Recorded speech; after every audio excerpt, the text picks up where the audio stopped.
तो आखिर present time में हमने ऐसी कौन सी गलती की है जिसकी सजा हमें भुगतनी पड़ रही है। आखिर आज किसी भी फील्ड में आप उठा के देख लें, चाहे आप बिजनेस की बात करें, चाहे आप पढ़ाई लिखाई की बात करें, किसी भी फील्ड में उठा के देखें, आज मुसलमान क्यों इतने कमजोर नजर आ रहे हैं। आज हम इसी चीजों के बारे में बात करेंगे और इस चीज के हल निकालने की हम कोशिश करेंगे। तो आइए वीडियो को शुरू करते हैं। तो हमारी सबसे पहली गलती वो है हमारी पढ़ाई में पीछे रहना। हम कहीं ना कहीं पढ़ाई में बहुत पीछे हैं, जिसका खामियाजा आज भी हमें भुगतना पड़ रहा है। हम कहीं ना कहीं उठा के देखें कि आप मतलब मुसलमानों किसी भी फील्ड में उठा के देखें, चाहे आप ब्यूरोक्रेसी में देख लें, इंजीनियरिंग लाइन में, डॉक्टरी लाइन में, किसी भी फील्ड में उठा के देखें, मतलब कहीं ना कहीं मुसलमानों का कंट्रीब्यूशन बहुत कम नजर आता है। ऐसा इसलिए क्योंकि उन्होंने उस लेवल पे कभी मेहनत ही नहीं किया, उस लेवल पे कहीं पढ़ाई का उन्होंने माहौल बनाने की कोशिश नहीं किया, इसकी पढ़ाई की कद्र नहीं समझी। और हमने इस चीज का अगर ना समझ के इसकी बहुत बड़ी गलती की है। कहीं ना कहीं में पढ़ाई में अच्छा खासा योगदान देने की जरूरत है। पढ़ाई से मेरा मतलब है कि आपको जिस रहेगा पढ़ना पड़ेगा। अगर आप पढ़ेंगे तभी आपको समझ में आएगा कि आप मतलब कि दुनिया में क्या क्या चीजें हैं और आप क्या क्या कर सकते हैं, जिसके बारे में हमें नहीं पता होता है। और हमें ये चीजें तब पता चलेंगी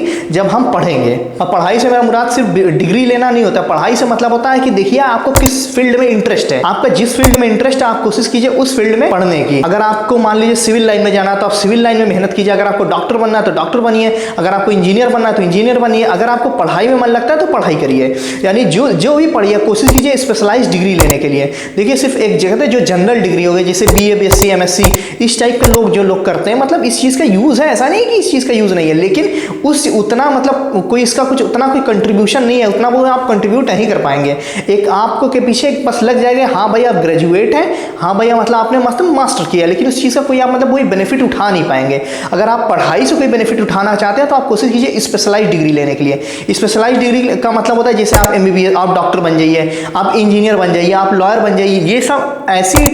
ये सब ऐसी डिग्री है जिसका आप यूज करके आप पैसे कमा सकते हैं, इसका यूज करके आप कोई ना कोई समाज में एक योगदान दे सकते हैं। अब हम बात करते हैं दूसरे पॉइंट, यानी हम बात करेंगे बिजनेस की। अगर आपको बिजनेस करने में मन लगता है, यदि अगर आपको बिजनेस में इंटरेस्ट है तो आप कोशिश कीजिए पहले आप बिजनेस के बारे में सीखिए और आप अलग अलग बिजनेस ट्राई करके देखिए कि आपका किस बिजनेस में मन लगता है। अगर आपका किसी बिजनेस में नॉलेज है, आपको कोई बिजनेस के बारे में जानकारी है, यदि आपको कोई बिजनेस के बारे में जानकारी है तो आप उस बिजनेस को करके देखिए। अगर वो बिजनेस आपके लिए वर्क करता है, अगर वो बिजनेस आपके लिए काम करता है, उस बिजनेस से आप कुछ पैसा कमा पाते हैं, तो उस बिजनेस को आप धीरे धीरे कोशिश कीजिए कि आगे बढ़ाने के लिए। और बिजनेस में सबसे जरूरी पॉइंट होता है बजट। तो बजट से मतलब अगर आप कोशिश कीजिए कोई भी बिजनेस अगर आप स्टार्ट कर रहे हैं, हर इंसान के पास बहुत पैसा नहीं होता। तो अगर आपके पास छोटा बजट है, 50,000 1 लाख रुपए या 1 से 2 लाख रुपए होगा, तो इतने बिजनेस में पहले आप उस बिजनेस जो बिजनेस आप करना चाहते हैं उस बिजनेस को आप छोटे लेवल पे पहले शुरू कीजिए। उसके बाद अगर देखिए कि वो बिजनेस वर्क कर रहा है, यानी वो बिजनेस काम कर रहा है, उससे आप पैसे कमा पा रहे हो, तो ही आप जो पैसा आपका बचा है तो ही आप उस बिजनेस में डालिए।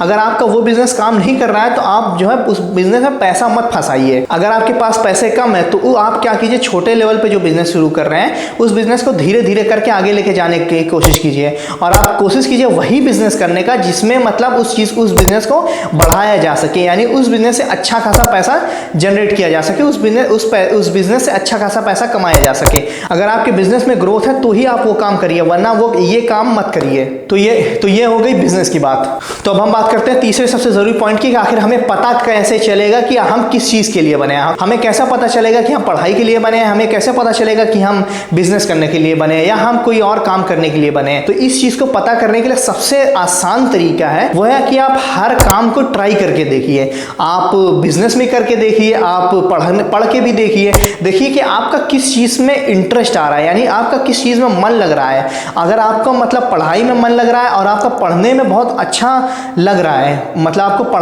पढ़ना बहुत अच्छा लग रहा है, और आप देखिए कि उस जो भी आप काम कर रहे हैं उस काम को ना आप कम से कम 4 से 5 या 6 महीने तक लगातार करके देखिए। क्योंकि जब तक आप उस काम को लगातार, क्योंकि नया काम कोई भी हो वो हर किसी को पसंद आता है, जब तक उस काम को आप एक लंबे समय तक नहीं करते हैं ना, तब तक आपको असल में समझ में नहीं आता कि आप आखिर किस चीज़ के लिए बने हैं। तो ये सबसे ज़रूरी बात होगी कि आखिर हम किस तरीके से ढूंढ सकते हैं कि हमें पसंद क्या है और हम करना क्या चाहते हैं। तो फिलहाल ये कुछ पॉइंट है जिसको अगर हम ध्यान में रखें और जिस पे अगर हम ध्यान दें तो प्रेजेंट टाइम में जो मुस्लिम्स की कंडीशन है इस चीज़ को हम सुधार सकते हैं। तो पता नहीं, मुझे नहीं पता ये वीडियो कितने लोगों तक पहुंचेगी या कितने लोग इस वीडियो को देखेंगे। और अगर आपको लगा हो कि ये वीडियो आपके काम की है, तो अगर आपको लगा हो कि इस वीडियो से किसी मुसलमान भाई की हेल्प हो सकती है, तो आप कोशिश कीजिए उनको ये चीज़ें भेजने की, उनको ये वीडियो भेजने की। क्योंकि प्रेजेंट टाइम में बाकी धर्मों के मुकाबले सबसे बुरी कंडीशन या सबसे बुरी हाल हम ही लोगों की है। तो इस चीज़ चीज़ को हमें सुधारने की ज़रूरत है। और हाँ, सबसे ज़रूरी बात, एक पॉइंट तो भूल गया मैं, जो सबसे ज़रूरी पॉइंट वो ये है कि आपस में लड़ाइयाँ बहुत हैं, यानी आपस में रंजिशें बहुत है। खासकर जो मुस्लिम कम्युनिटी में लोग एक दूसरे के खून के प्यासे, यानी कोई एक दूसरे को आगे बढ़ने देता ही नहीं है। मतलब अगर कोई बढ़ रहा है तो लोग इसके पीछे इतना जलने में पागल हो जाते हैं कि भाई यार ये आदमी आगे इतना आगे कैसे बढ़ रहा है। तो भाई ये जो है ना, ये मतलब कहीं ना कहीं हमारे लिए बहुत समझिए खूंखार साबित हो रहा है। तो भाई यार कोशिश करो ये चीज़ ना करने की। तो बस फिलहाल के लिए इतना ही। और हाँ, ये लड़ाई वाला पॉइंट यार दिमाग में रखना, क्योंकि यार ये हमारे लिए बहुत घातक साबित हो रहा है। तो बस फिलहाल के लिए इतना ही, मिलते हैं फिर किसी अगली वीडियो में, तब तक के लिए बाय बाय।